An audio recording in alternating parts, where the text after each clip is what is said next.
رب أعوذ بك من همزات الشياطين وأعوذ بك رب أن يحضرون. لا حول ولا قوة إلا بالله العلي العظيم.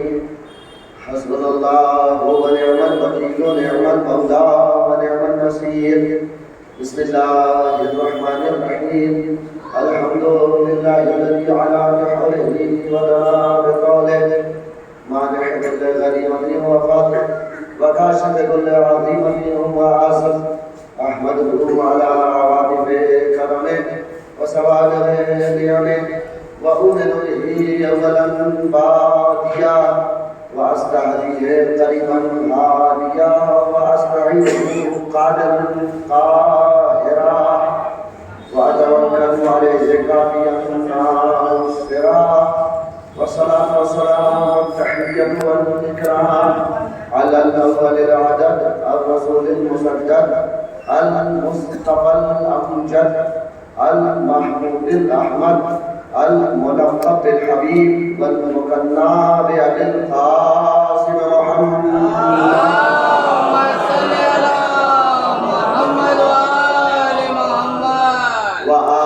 الطيبين الطاهرين المعصومين المظلومين المنتجبين المنتخبين واللعنة الدائمة الباقية على أعدائهم أجمعين من ليلتنا هذه إلى صباح يوم الدين. أما بعد فقد قال رب العالمين في كتابه المبين والقرآن المجيد: بسم الله الرحمن الرحيم. وقرنا في بيوتكن ولا تبرجن تبرج الجاهلية الأولى وأقمنا الصلاة وآتينا الزكاة وأطيعنا الله ورسوله إنما يريد الله ليذهب عنكم الرجس أهل البيت ويطهركم تطهيرا.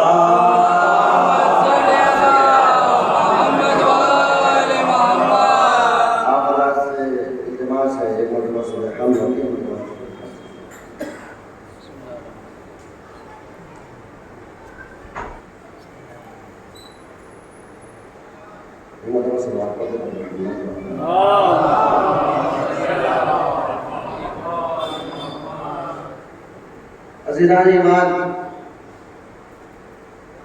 نصف شب گزر چکی ہے. یہ تذکرہ اہل بیت ہے کہ انسان نصف شب کے بعد بھی بیٹھا ہوگا. یقین جانیے اگر کسی اور کا ذکر ہو تو کوئی انسان متحمل نہیں ہو سکتا. کسی اور انسان کا تذکرہ ہو تو انسان متحمل نہیں ہو سکتا. یہ ان افراد کا تذکرہ ہے کہ جن افراد کے ذکر کو نماز شب سے تعبیر کیا گیا ہے. جن افراد کے تذکرے کو نماز تہجد سے تعبیر کیا گیا ہے. اور نماز شب نماز تہجد ہوتی ہی ہے نصف شب کے بعد. نماز شب اور نماز تہجد ہوتی ہی ہے وقت سحر. عزیزان ایمان، نصف شب کے بعد آدھی رات کے بعد یہ جو ہم ذکر محمد و آل محمد کرتے ہیں، یقین جانیے ہم خدا کی بارگاہ میں وہی ثواب پاتے ہیں جو مصلی پر نماز شب پڑھنے والے پاتے ہیں، جو نماز تہجد کا ادا کرنے والے پاتے ہیں. اس لیے میں بہت زیادہ طولانی گفتگو نہیں کروں گا. یقیناً جو جسمانی تھکان ہوتی ہے اور فطرت کے تقاضے ہوتے ہیں ان کو مد نظر رکھتے ہوئے میں کوشش کروں گا کہ آدھا گھنٹے کے اندر اگر 1 2 4 5 منٹ ادھر ادھر ہو جائے تو اس کے لیے پہلے سے ہی معذرت خواہ ہوئے. پتہ بس اللہ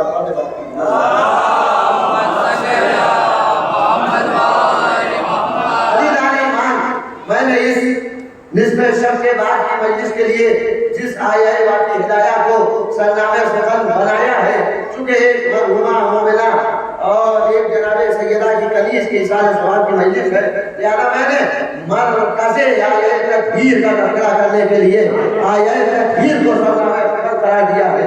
بہت توجہ آواز پہنچ رہی ہے. مرکز آیہ تکبیر کا تذکرہ کرنے کے لیے عزیزان ایمان عموماً یہ ہوتا ہے، بہت جلدی جلدی ملاحظہ فرما لیں، عموماً یہ ہوتا ہے کہ آیت تطہیر پڑھی جاتی ہے. میں نے آیت تطہیر جس آیت میں ہے اس آیت کو پوری تلاوت کی. آیت تکبیر پوری آیت نہیں ہے. اسی کا جو تنازع ہے, اسی کا جو مسلمانوں سے اختلاف ہے, وہ کہتے ہیں کہ چونکہ آیت تکبیر درمیانی آیت میں ہے اور ایسے درمیان میں ہے جہاں ازواج کا تذکرہ ہے, لہذا اس آیت میں بھی ازواج شامل ہے. اور ہم 1400 برس سے یہ کہتے آ رہے ہیں ازواج کا مقام اور ہے, اہل بیت کا مقام اور,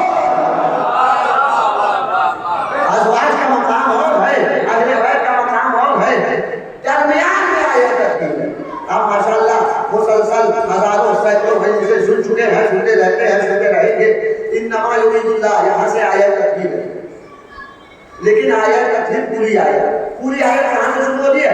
وَقَرْنَا فِي بُيُوتِكُنَّ وَلَا تَبَرَّجْنَا تَبَرُّجَ الْجَاهِلِيَّةِ الْأُولَىٰ. اے نبی کی بیویوں اپنے گھروں میں بیٹھی ہو. وَقَرْنَا فِي بُيُوتِكُنَّ, اپنے گھروں میں بیٹھے ہو. وَلَا تَبَرَّجْنَا تَبَرُّجَ الْجَاهِلِيَّةِ الْأُولَىٰ, اور جاہلیت اولیٰ, قدیم زمانے کی جاہلیت جیسا بناؤ سنگھار نہ کریں. یہ ترجمہ کر رہا ہوں. اس کے بعد لطف لیں گے قرآن کا, تذکرہ اہل بیت کا, مقام سیدہ سلام اللہ علیہا کا. علی رانی ایمان بات کیا کہہ رہا ہے؟ وَلَا تَبَرَّجْنَا تَبَرُّجَ الْجَاهِلِيَّةِ الْأُولَىٰ. اپنے گھروں میں بیٹھی رہو اور بناؤ سنگھار زمانے جاہلیت والا نہ کرو. وَأَقِمْنَا الصَّلَاةَ, اور نماز پڑھو. وَآتِينَا الزَّكَاةَ, زکات ادا کرو. وَأَطِيعْنَا اللَّهَ وَرَسُولَهُ, اللہ اور اس کے رسول کی اطاعت کرو. یہاں تک خطاب ہے خواتین سے, یہاں تک خطاب ہے نبی کے ازواج سے. اس کے بعد اللہ نے انما کا پہرا لگا دیا. انما ہوتا ہے کلمہ حسر. حسر کا مطلب ہے میں اپنے بچوں کے لیے, اپنے چھوٹے بھائیوں کے لیے, حسر کہا جاتا ہے تالے کو. جب کہیں تالا لگا دیا جاتا ہے تو جو اندر ہے وہ باہر نہیں آ سکتا, جو باہر ہے وہ اندر نہیں آ سکتا. بھائی اللہ نے انما کا پہرا کئی جگہ لگایا ہے. انما ولیکم اللہ ورسولہ والذین آمنوا الذین, جب ولایت کا تذکرہ کیا پہرا لگا دیا. صرف اللہ ولی ہے, اس کا رسول ولی ہے, وہ ولی ہے جو نماز قائم کرتے ہیں, حالت رکوع میں زکات دیتے ہیں. خدا نے کہا دیکھو یہی ولی ہے, ہر گلی میں رہنے والا ولی نہیں ہوتا. صلوات علیہ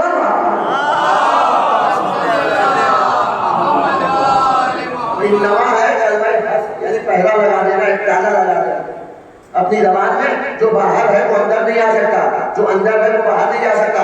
ابھی تک تذکرہ ازواج رسول کا ہو رہا تھا, اب تذکرہ ہو رہا ہے اہل بیت اطہار کا. اللہ نے درمیان آیت میں انما کا پہرا لگا دیا. اب کہا انما یرید اللہ لیذھب عنکم الرجس اہل البیت ویطہرکم تطہیرا. اللہ کا صرف اور صرف ارادہ یہ ہے اے اہل بیت رسول, آپ سے ہر طرح کی رجس و کثافت کو دور رکھے اور آپ کو ایسا پاک کرے جیسا پاک کرنے کا حق ہے. آپ کو ایسا پاک کرے جیسا پاک کرنے کا حق ہے. عزیزان ایمان, جو مسلمانوں کا ہم سے جھگڑا ہے وہ یہی ہے کہ آیت جو ہے درمیان میں ہے اور نبی کی ازواج سے خطاب ہو رہا ہے. نبی کی ازواج سے جو خطاب ہے وہ شروع ہوتا ہے آیت نمبر 28 سے. میں بہت جلدی سے ترجمہ کر کے گزر جاؤں گا. آیت نمبر 28 سے نبی کے ازواج سے خطاب ہو رہا ہے. یا ایھا النبی قل لازواجک, انشاءاللہ لطف لیں گے. قرآن کی آیت سے ذرا دیکھیں کہ اہل بیت ہے کون, کس کی آیت. قرآن کہتا ہے یا ایھا النبی قل لازواجک, اے نبی آپ اپنی بیویوں سے کہہ دیجئے ان کنتن تردن الحیاۃ الدنیا وزینتہا فتعالین امتعکن واسرحکن سراحا جمیلا. اے نبی کی بیویوں, اگر تمہیں دنیا چاہیے, دنیا کی زینت چاہیے تو آؤ, میں تمہیں کچھ مال دیتا ہوں لیکن پھر میں اپنے پاس نہیں رکھوں گا, تم سب کو طلاق دے دوں گا. اس لیے کہ اگر نبی کے پاس رہنا ہے تو دنیا کو چھوڑنا ہوگا. اگر نبی کے پاس رہنا ہے تو دنیا کو چھوڑنا ہوگا. اگر نبی کی زوجیت تمہیں مل گئی, کیا اس سے بڑی کوئی نعمت ہو سکتی ہے؟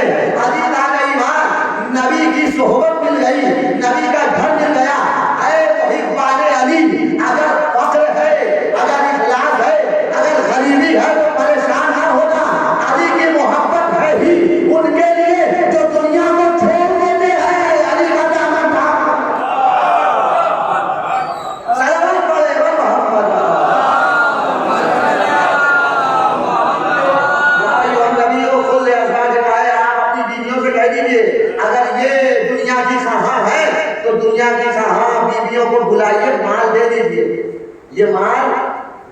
مہر نہیں ہے، اس لیے کہ ہمارا نبی بغیر مہر ادا کیے شادی کرتا ہی نہیں۔ قرآن اِنَّا أَحْلَلْنَا لَكَ أَزْوَاجَكَ اللَّاتِي آتَيْتَ أُجُورَهُنَّ، اے نبی ہم نے آپ کے لیے وہی بیویاں حلال کی ہیں جس کی اجر، جس کا مہر آپ نے ادا کر دیا ہے۔ اور اس کے بعد قرآن کہتا ہے یہ بیویوں کا لفظ وَإِن كُنتُنَّ تُرِدْنَ اللَّهَ وَرَسُولَهُ وَالدَّارَ الْآخِرَةَ فَإِنَّ اللَّهَ أَعَدَّ لِلْمُحْسِنَاتِ مِنكُنَّ أَجْرًا عَظِيمًا، اگر تمہیں دنیا چاہیے تو آؤ دنیا دوں گا، لیکن پھر نبی کا گھر چھوڑنا پڑے گا۔ ہاں اگر تمہیں اللہ چاہیے، اللہ کا رسول چاہیے، آخرت چاہیے، فَإِنَّ اللَّهَ أَعَدَّ لِلْمُحْسِنَاتِ مِنكُنَّ أَجْرًا عَظِيمًا، جو تم میں محسنہ ہے، جو تم میں نیک ہے، جو تم میں اچھے اعمال کرنے والی ہے، اللہ نے اس کے لیے اجر عظیم رکھا ہے۔ بہت توجہ، عزیزان ایمان، قرآن نے کہا جسے دنیا چاہیے وہ چلا جائے، وہ نبی کا گھر چھوڑ کے چلی جائے، لیکن جو اللہ کو چاہتی ہے، جو رسول کو چاہتی ہے، جو دار آخرت کو چاہتی ہے، اس کے لیے اللہ نے شرط لگائی وَإِنَّ اللَّهَ أَعَدَّ، ان تم میں جو نیک ہے اس کے لیے اللہ نے اجر عظیم رکھا ہے۔ یہ ہے میرے پروردگار، جب نبی کے گھر میں ہے تو یہ کہنے کی ضرورت کیا ہے تم میں جو نیک ہے؟ عجب نہیں، پروردگار کی آواز آئے نبی کی زوجہ بننا اور ہے، نیک ہونا اور ہے، نبی کی زوجہ بننا اور ہے، نیک ہونا اور ہے۔ اس کے بعد کا یا نساء نبی ہے من یات منکن بفاحشۃ مبینہ یضاعف لها العذاب ضعفین، اے نبی کی بیویوں تم میں جو گناہگار ہے، تم میں جو گناہ کرتی ہے اسے دوہرا عذاب دیا جائے گا۔ ومن یکذب منکن للہ ورسولہ وتعمل صالحا، صرف گناہ کرنے والے کو دوہرا عذاب نہیں دیا جائے گا، جو نیک عمل انجام دیتا ہے اسے دوہرا اجر بھی دیا جائے گا۔ اس کا مطلب یہ ہے کہ نبی کے گھر میں جتنی خواتین ہیں، جتنی ازواج رسول ہیں، ان میں دو طرح کی خواتین ہیں، کچھ گناہ کرنے والی ہیں جو نبی و خدا کی اطاعت کرنے والی ہے، جو نبی و خدا کی اطاعت کرتی ہے اور عمل صالح انجام دیتی ہے، اللہ نے وہ ان کے لیے دوہرا اجر ہے۔ اب اللہ جانے جو عمل صالح کرے اس کے لیے دوہرا اجر ہے، جو پوری اپنی دولت نبی کے قدموں میں نچھاور کر دے اس کا کتنا اجر ہوگا؟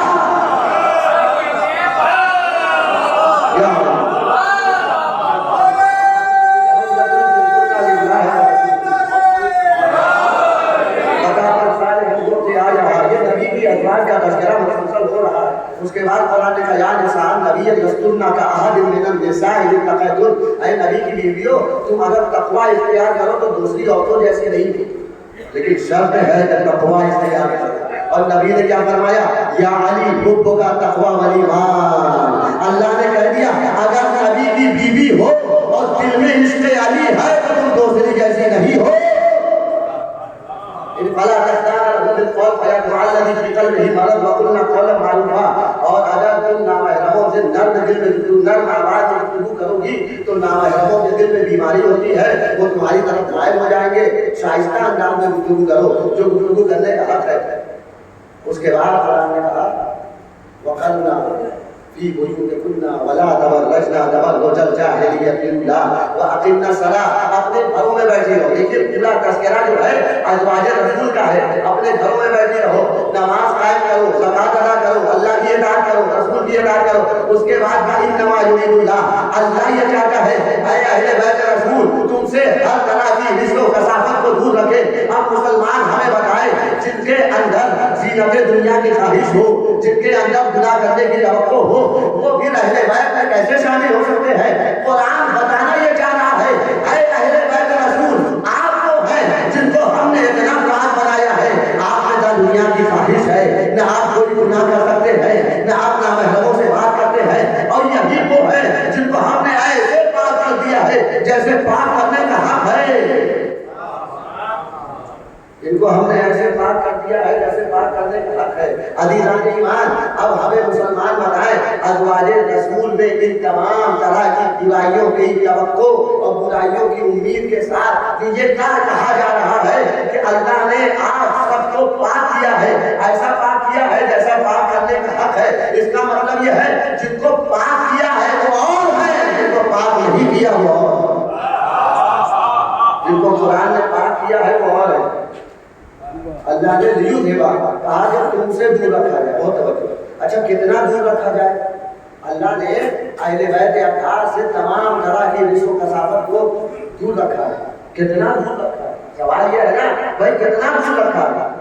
1 میٹر 10 میٹر 20 میٹر کتنا دور رکھا ہے؟ عزیزان ایمان آئیے قرآن سے پوچھتے کتنا دور رکھا ہے؟ سورہ قمر میں قرآن نے کہا اقتربت الساعہ وانشق القمر، قیامت قریب ہے، قیامت قریب ہے. قرآن کب نازل ہوا؟ 1400 سال پہلے نازل ہوا ہے. بہت توجہ، قرآن کب نازل ہوا؟ 1400 سال پہلے نازل ہوا ہے. قرآن 1400 برس پہلے کہہ چکا ہے قیامت قریب ہے. 1400 سال ہو گئے، قیامت آئی ابھی آئی بھی نہیں ہے، اور کب آئے گی پتہ نہیں ہے. ہمارا عقیدہ تو یہ ہے پہلے امامت آئے گی بعد میں قیامت آئے گی. ہمارا عقیدہ یہی ہے نا پہلے امامت ہے بعد میں قیامت ہے. اللہ جانے قیامت کب آئے گی، لیکن قرآن میں 1400 برس پہلے کہا ہے قیامت قریب ہے، قیامت قریب ہے. اور اہل بیت اطہار کے لیے جب طہارت کا معاملہ آیا کہا ہم نے آپ سے رزق و کثافت کو دور رکھا ہے. اے محبان علی، جب اللہ کا قریب اتنا دور ہے تو دور کتنا دور ہوگا؟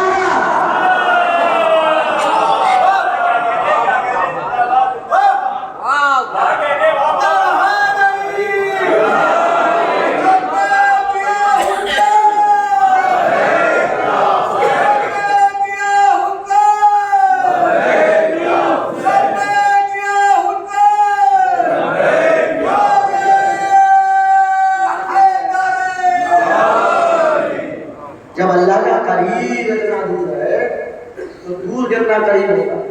اللہ نے جب اہل بیت کی طہارت کا ذکر کیا تو کہا میں بات کرنے والا ہوں لیذھب عنکم الرجس، میں تمام طرح کے رزق و کثافت کو آپ سے دور رکھوں گا. عزیزان ایمان، بیت اور اہل بیت خانہ کعبہ کو کہا جاتا ہے.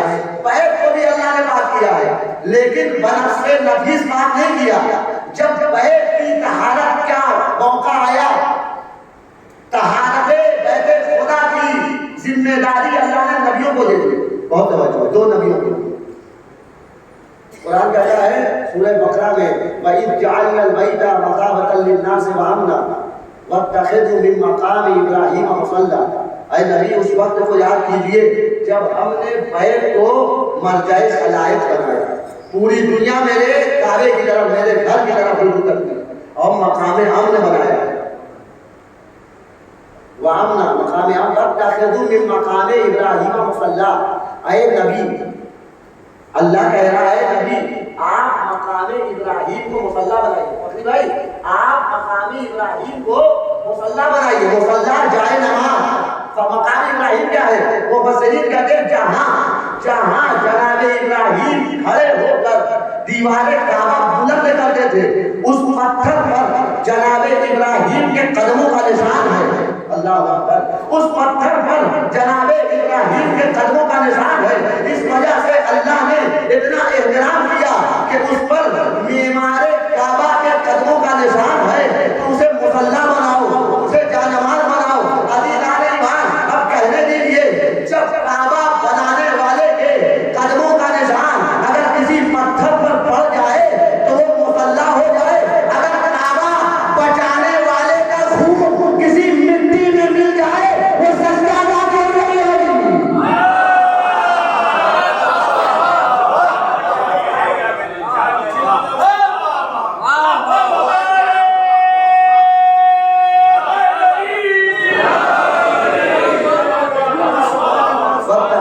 مقام ابراہیم کو مصلی بنائیے. کیا تھا بھائی؟ قدم تھے نا، پیروں کے نشان تھے نا، لیکن چونکہ معمار کعبہ ہے اس لیے اسے مصلی بنایا جائے. اور جو محافظ کعبہ ہے، معمار کعبہ کے قدموں کے نشان کا احترام یہ ہے کہ اسے مصلی بنایا جائے. اب دنیا ہم سے نہ پوچھے ہم سجدے گاہ کیوں بناتے ہیں. یہ احترام ہے محافظ کعبہ کا. خون جس مٹی میں مل جائے اس کا حق یہ ہے کہ اس پہ سجدہ کیا جائے. اور یاد رکھیے بھائی کچھ فرق ہونا چاہیے نا بنانے والے میں اور بچانے والے میں. بھائی ابراہیم اور فخر ابراہیم میں کچھ فرق ہونا چاہیے نا. بھائی مصلی بنایا گیا معمار کعبہ کی یاد کو اور سجدگاہ بنایا گیا محافظ کعبہ کی یاد کو. یاد پوری نماز کی جان ہے اسے سجدہ کہتے ہیں، حالانکہ سجدہ میں انسان اپنے خدا سے سب سے زیادہ قریب ہوتا ہے، حالانکہ سب سے زیادہ قریب ہوتا ہے. کیا کہا؟ وَاتَّخِذْ مِن مَقَامِ إِبْرَاهِيمَ مُصَلًّى وَأَهِدْنَا إِلَىٰ إِبْرَاهِيمَ وَإِسْمَاعِيلَ أَن طَاهِرَ بَيْتِيَ لِلطَّائِفِينَ وَالْعَاكِفِينَ وَالرُّكَّعِ السُّجُودِ. اور ہم نے ابراہیم اور اسماعیل کو یہ ذمہ داری دی کہ میرے گھر کعبہ کو طواف کرنے والے، رکوع کرنے والے، سجدہ کرنے والوں کو یہ پاک کرے. عزیزان ایمان، جب انسان کسی چیز کو پاک کرتا ہے نا، بہت جب کسی چیز کو پاک کرتا ہے تو پاک کرنے والا پاک ہونے والی شے سے افضل ہے. میں رومال پاک کر رہا ہوں تو میں بہتر ہوں رومال کا اندر ہے. اللہ اکبر. پہنچ جائیں گے مولا کو اہل بیت اطہار کی طہارت کو سلام کیجیے گا. خدا کا شکر ادا کریے کہ ان کی محبت نے ہماری جلالت کو پاکیزہ بنا دیا ہے. اہل بیت اطہار کی محبت نے ہمیں طاہر بنا دیا. اگر کوئی رومال پاک کرے تو پاک کرنے والا افضل ہے، پاک ہونے والی شے مفضول ہے. عزیزان ایمان، کعبہ خدا کا گھر ہے. کعبے کو کون پاک کرے؟ کوئی اور پاک نہیں کر سکتا. وہ پاک کرے جو کعبے سے افضل ہے. تو کعبے سے افضل کون؟ دو نبیوں کو اللہ نے چنا. کعبے سے افضل کون؟ بیت سے افضل کون؟ دو نبیوں کو چنا. وَأَهِدْنَا إِلَىٰ إِبْرَاهِيمَ وَإِسْمَاعِيلَ. ہم نے اسماعیل اور ابراہیم کو یہ ذمہ داری دی کہ بیت کو تم پاک کرو. بھائی جب بیت کی ذمہ داری، بیت کی طہارت کی ذمہ داری آئی تو اللہ نے پوری کائنات میں نظر دوڑایا. بیت سے افضل دو نبیوں کو پایا. بیت سے افضل دو نبیوں کو پایا. کون سے؟ اسماعیل اور ابراہیم. کہا بیت کی طہارت کی ذمہ داری تمہاری ہے، اس لیے کہ کعبے سے افضل تم ہو. لیکن اہل بیت کی طہارت کی بات آئی، پوری کائنات پر نظر دوڑایا، کوئی اہل بیت سے افضل نہ پایا. اس لیے کہا میں اہل بیت کی پاکیزگی کی ذمہ داری.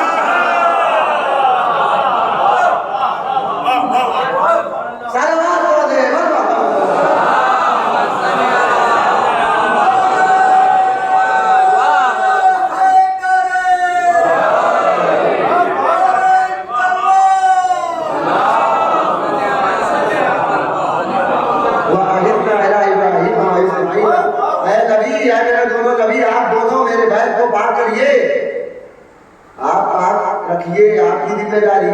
لیکن اہل بیت اطہار سے افضل اس کائنات میں کوئی نہیں ہے سوائے خدا کے. لہذا جب اہل بیت کی طہارت کا وقت آیا تو کہا میں پاک ہوں. اب مسلمان ایک سوال اٹھاتے ہیں، یہاں آ کر اس سوال کا جواب دینا چلوں اور بس اس کے بعد کوشش ہوگی اپنے مسائل. ہمارے برادران مسلمان، برادران اسلام کہتے ہیں کہ اس کا مطلب یہ ہے استغفر اللہ تعالیٰ، اس سے پہلے نقل کفر بادشاہ اہل بیت پاک نہیں تھے. جب چادر تطہیر میں اہل بیت اطہار آئے ہیں تو آیت کا نزول ہوا ہے، تو کہتے ہیں کیا اس سے پہلے پاک نہیں تھے؟ اے مسلمانوں ہمیں ذرا بتاؤ. سن 1 ہجری میں حکم اذان آیا ہے. سن 1 ہجری میں حکم اذان آیا ہے. مؤذن اول اسلام جناب بلال کعبے کے چھت پر جا کے کہتے ہیں اللہ اکبر. کیا کہتے ہیں؟ اللہ سب سے بڑا ہے، اللہ سب سے بڑا ہے. اے مسلمانوں ہمیں بتاؤ کیا 1 ہجری سے پہلے اللہ چھوٹا تھا؟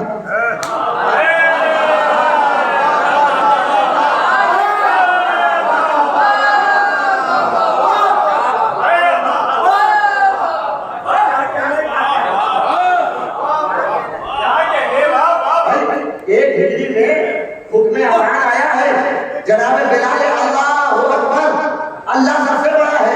اے مسلمانوں کیا تمہارا پروردگار، تمہارا خدا 1 ہجری سے پہلے چھوٹا تھا؟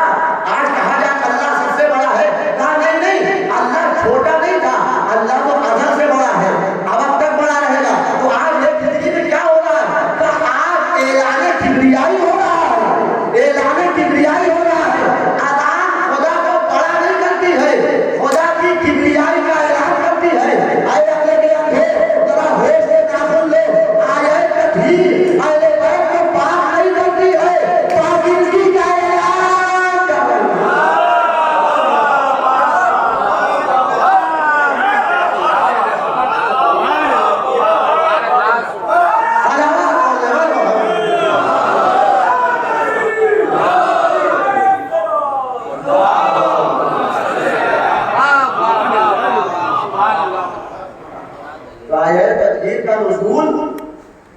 اس بات پر شاہد نہیں ہے کہ آج طہارت اہل بیت ہو رہی ہے، نہیں، اہل بیت تو اس وقت بھی طاہر تھے جب آدم آب و گل کے درمیان۔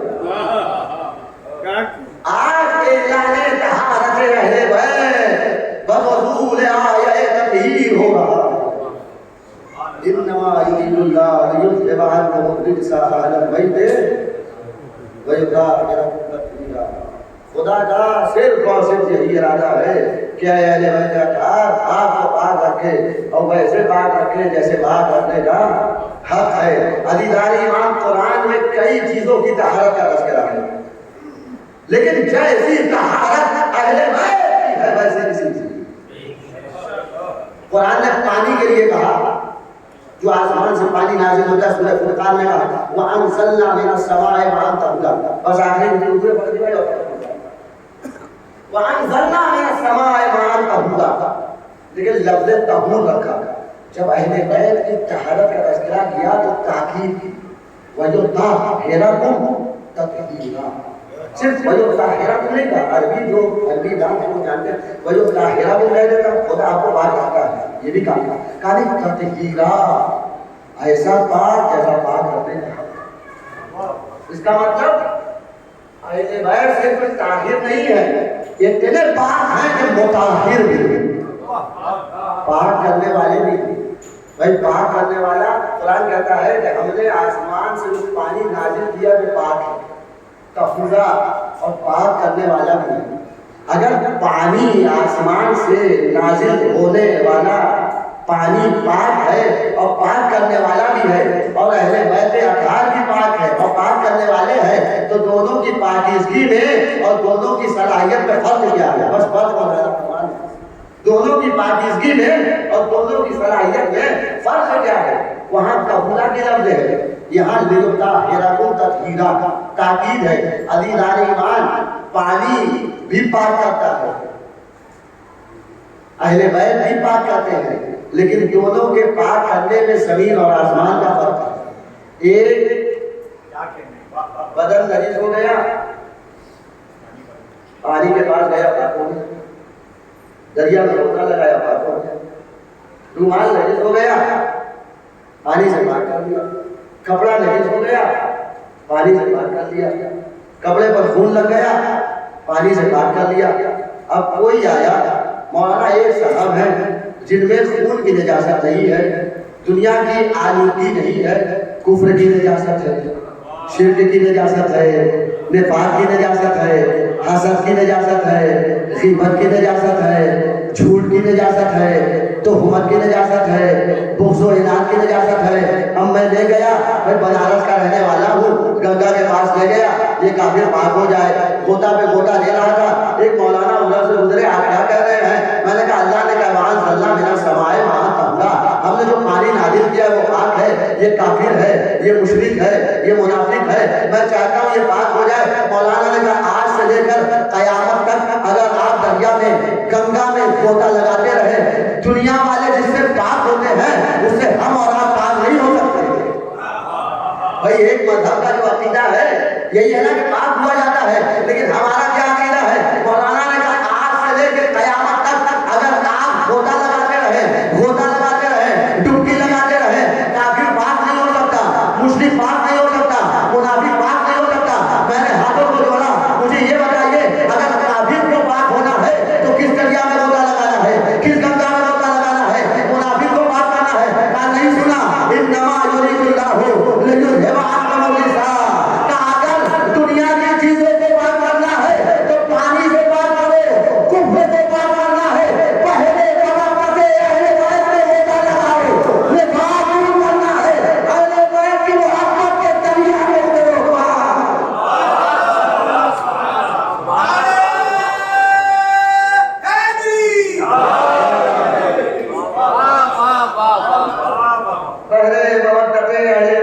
جب تک انسان کو تازہ نہ ہو، نہ کفر سے پاک ہو سکتا ہے، نہ شرک سے پاک ہو سکتا ہے، نہ نفاق سے پاک ہو سکتا ہے۔ اور اسی لیے کہہ دیا گیا ہے رزق ان سے دور ہے، رزق ان کے قریب آ ہی نہیں سکتا۔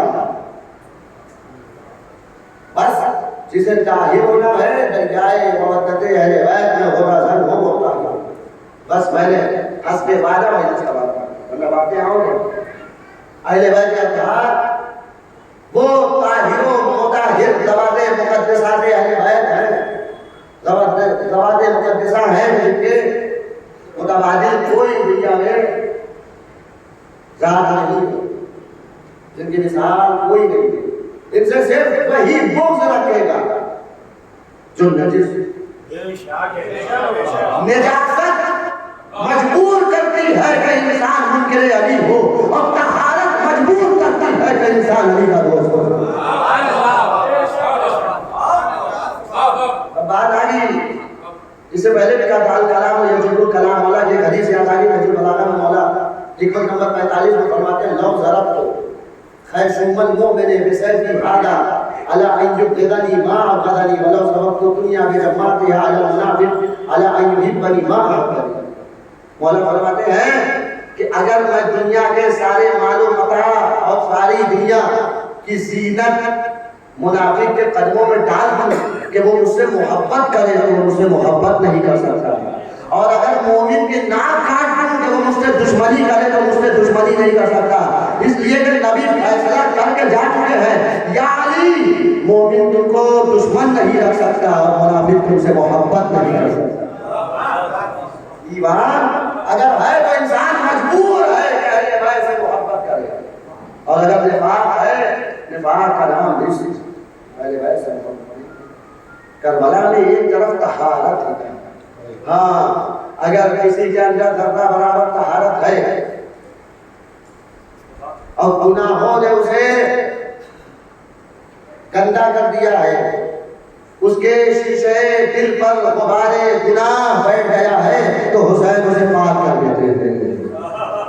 اس لیے کتاب یہ حسین خود کو خود بنانے والے اللہ اکبر۔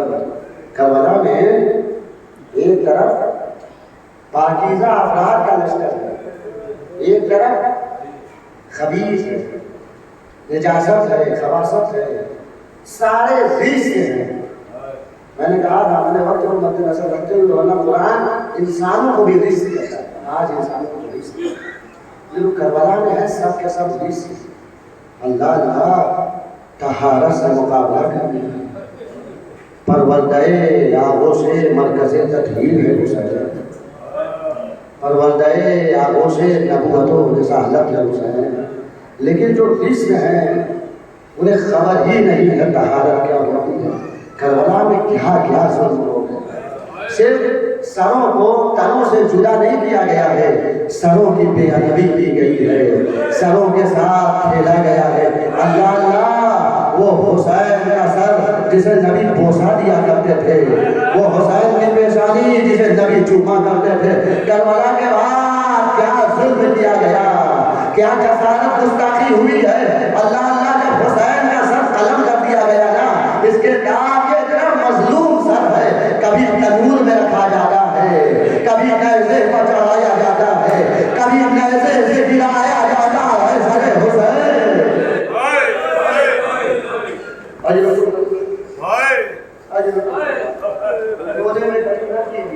اے ادادارو فضائل میں کمی ہو جائے، داد میں کمی ہو جائے، واہ واہ میں کمی ہو جائے، رونے میں اس لیے کمی نہ ہو رہے جو اگلے بارس غم ہے اور یہ غم پھر ہے، جو چل بسے تو یہ اپنا خدا میں آخر ہے، اب پتہ نہیں اگلے برس ماہ ہدا میں کون رہے گا کون، چند ایام باقی رہ گئے ہیں، ماہ سفر کے چند ایام ہیں، ربیع الاول کے 8 روز ہمیں پتہ نہیں ہے۔ اللہ اکبر، حسین کے مظلوم، حسین کے مظلوم سر کے ساتھ کیسے گستاخی ہو گئی۔ جب حسین کا وقت مجلس تمام ہو رہی ہے، مختصر مسائل پڑھ رہا ہوں، جب حسین کا سر تن سے جدا کر دیا گیا، مقتل کہتا ہے پولی لالچ میں، انعام کی لالچ میں روز عاشورہ ہی وہ سر لے کے چلا، جلدی جلدی کوفہ آیا تاکہ ابن زیاد سے انعام لے لوں، لیکن جب وہ کوفہ پہنچا ہے شام ہو گئی تھی، رات ہو گئی تھی، دارالامارہ کا دروازہ بند ہو گیا، اس نے سوچا میں سر کہاں رکھوں، اگر کہیں اور رکھتا ہوں تو چوری ہو سکتا ہے، اور چوری ہو گیا تو مجھے انعام نہیں ملے گا۔ اللہ اللہ یہ کیسے ظالم ہے، حسین کا سر کاٹ کر انعام لینا چاہتے ہیں۔ اگر نبی کو کیا منہ دکھاؤ گے، فاطمہ کو کیا منہ دکھاؤ گے،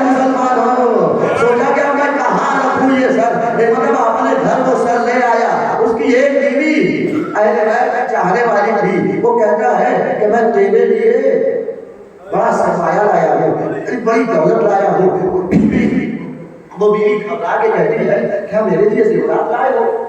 کہا نہیں نہیں زیورات نہیں لایا ہوں، کیا میرے لیے سونا لائے ہو؟ نہیں نہیں سونا نہیں لایا ہوں، اس سے بھی بڑی چیز لایا ہوں۔ کیا میرے لیے چاندی لائے ہو؟ نہیں نہیں چاندی کیا لائے ہو؟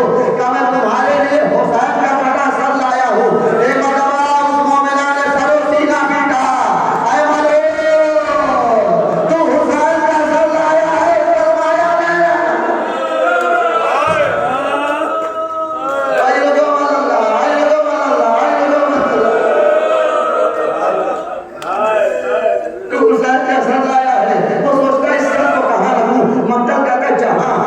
میں چارہ دیتا تھا نا، جس سر میں سرے حسین مظلوم رات بھر اسی سر میں رکھ دیا اور جا کے حجرے میں سو گیا۔ لیکن جو مومنہ بیوی تھی بڑی بے چین تھی، ارے میرا مولا میرے گھر میں آیا ہے، میں کروں تو کیا کروں؟ مومنہ کہتی ہے میں رات کو سو نہیں پائی، جب نصف شب گزر گئی میں سر حسین کے پاس آئی، میں نے کیا دیکھا؟ آسمان سے کچھ نورانی ہماریاں ہیں جو سر کے پاس اترتی ہے، ایک بیوی ہے جو ہماری سے نکلتی ہے، حسین کا سر آغوش میں لیتی ہے، خون صاف کرتی ہے اور فریاد کرتی ہے آ میرے لال حسین، آ میرے غریب حسین، آ میرے پیارے حسین، میری آغوش میں آ